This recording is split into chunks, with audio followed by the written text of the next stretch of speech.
জানো কালকে মনীষদের বাড়িতে কি অশান্তি কি অশান্তি। কই আমি শুনিনি তো। শুনবে কি করে, সেই 12:30 একটা নাগাদ শুনতে পাও নাকি?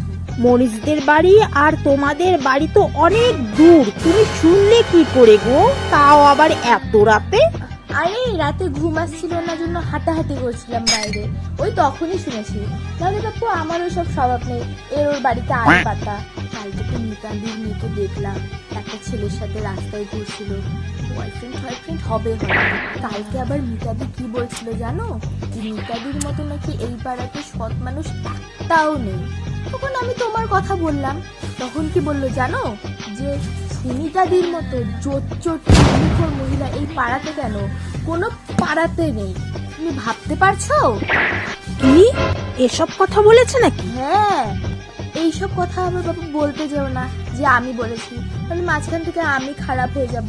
আমার কি বলো, আমি তো তোমার ভালোই চাই, এই জন্যই তোমাকে বলতে আসলাম। না হলে বাপু ওর কথা এপাশ ওপাশ করা আমার ওই সব স্বভাবে নেই।